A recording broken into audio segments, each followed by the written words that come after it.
The Russia-Ukraine war has entered its third year. What has been India's role in this war? Supplying humanitarian aid to Ukraine, refusing to join Western sanctions against Russia, and impressing upon all sides that this is not an era of war. This largely sums up India's role and position. But this may change if Germany has its way. They're hoping to buy Indian ammunition to arm Ukraine. It's a stunning claim made by a German newspaper. It says Berlin and New Delhi have started secret talks and that Germany wants to buy Indian ammo. Both sides are being discreet about this. We don't know how serious these conversations are and if they'll lead to a deal. But we do know that Europe is desperate. Ukraine is running out of firepower. America's military aid package is stuck and Europe is struggling to fill the gaps. We have to commit ourselves to do and provide whatever it takes. We should not say for how long as it takes, but whatever it takes. That was Europe's top diplomat. He traveled to Kyiv this month and promised to do, quote-unquote, whatever it takes, even if it means tapping India for supplies. It sounds like a far-fetched idea. India hasn't picked any side in this war in Ukraine. It has close ties with Russia, military and strategic ties, historical ties, and India is keen to protect this relationship. But Germany needs the ammo, and it's apparently willing to go the extra mile to explore every possible avenue. Reports say every 2 weeks, Germany's top officials meet in Berlin. They gather to discuss just one thing: Ukraine's military supplies and which countries can be approached to buy ammunition stocks. This meeting is attended by key decision makers, military officers and diplomats and civil servants.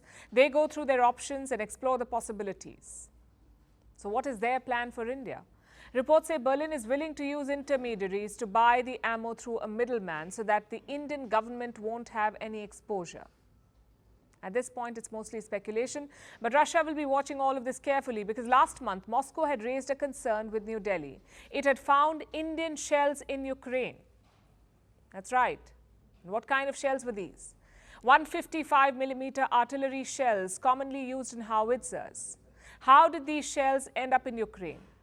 One report said they were originally bought by Slovenia.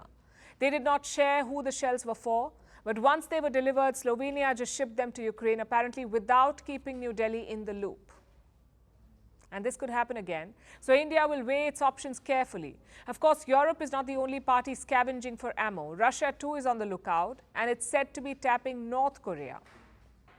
Last year, there was an exchange. North Korea made a special delivery to Russia. It sent 6,700 containers. It's hard to say what was inside them, but South Korea was watching these consignments. They've gathered some intelligence and tried to make an educated guess. The containers could have had 3 million artillery shells, 500,000 rounds of ammo, or a mix of both. And South Korea says this was a barter deal. So what did Pyongyang get in return? They got essential supplies, things like food, raw materials, and manufacturing parts. Since the beginning of this war, Pyongyang has been a reliable supplier for Moscow. Since September last year, North Korea has dispatched more than 10,000 containers to Russia. These containers had just two things: munitions or munitions-related supplies. So both Ukraine and Russia seem to be chasing the same goals. They want more firepower to keep the fight on, even though this could be the best time to discuss a ceasefire.